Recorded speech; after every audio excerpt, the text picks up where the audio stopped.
what does it mean to be in a state of tension or bracing? Actually, the word that really gets me is the bracing, because I have so many students that are bracing for impact constantly. And I'm interested in thinking, what's the mind body of bracing? We get used to physically and emotionally living in an autopilot state. You develop motor programs so you don't have to think about every little movement that you do. And I think sort of same with consciousness, we have a predictive sense of what the world is around us and what's going to happen. If you try helping somebody change any of their autopilot, that creates a bit of anxiety, because depending on the person, some people will take it judgmentally, being like, is there something wrong with me? I have to do something different.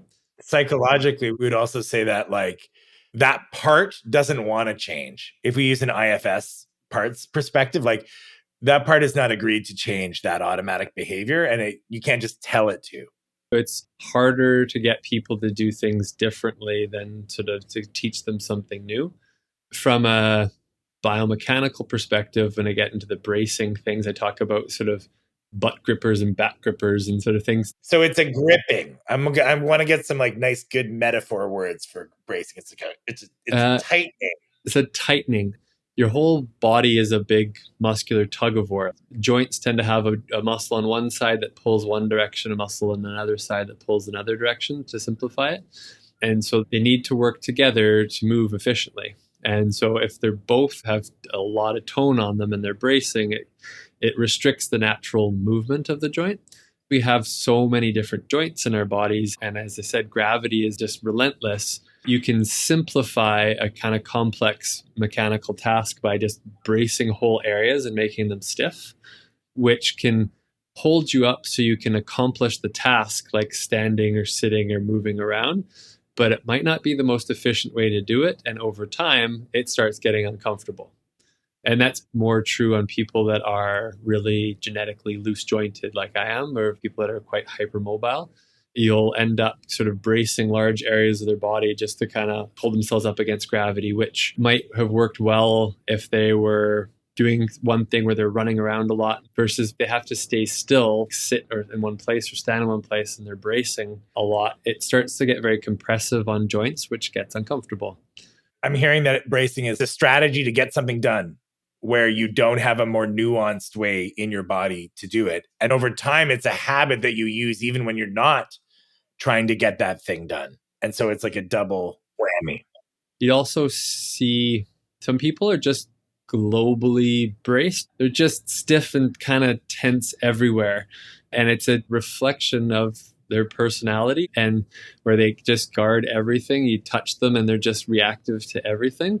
And at its heart, I think some people come out hardwired, just more type A kind of tense. Some people have a hard time following direction, or they're very just black or white. Like there's an on switch and there's an off switch. You ask them to try to tighten their stomach muscles and they're just hold on to everything, hold their breath and brace, which is oversimplifying a strategy that they don't understand. So they just kind of brace through it. I say you'd see the same thing just mentally. People very sort of stubborn or locked into their way of thinking or doing something. And so they just kind of double down on it and brace it. Yeah. People can tell from the conversation they're about to be told to correct something, whether that's a teacher or anyone. And in our society, that's connected with shame and feeling that you are personally bad. Mm-hmm. So in that moment, when you're about to hear the feedback, I think there's a tendency to brace, to take the blow that you are no good. You suck. Because you've already projected what's going to happen, you miss that the very fact that you're getting this feedback most of the time means the person is trying to create connection and trying to find a way to engage with you. But you can't actually pick up that message because you've done the tightening in your brain around the fear that you suck.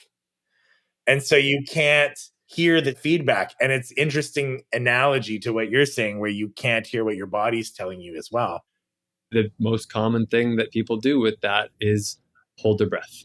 And the biggest reflection of a person's sort of overall mental cognitive state and their state of their nervous system is their breathing, which is why a lot of meditative practices and chanting and various different things the way you help tune into actually being present and calming things down and not overly fixating on what hurts is your breathing pattern. And there's not one magical way to breathe. There's a lot of different types of breathing, and that it's your interface to be able to try to tune into your nervous system and kind of calm it down a little bit.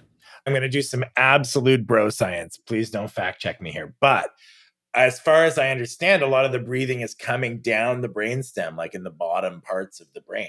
And a lot of that control's happening there. So totally. That's where I regularly get people trying to do the 4-7-8 breathing of yes, that's a great one. 4 seconds in through your nose, hold for 7, out for 8.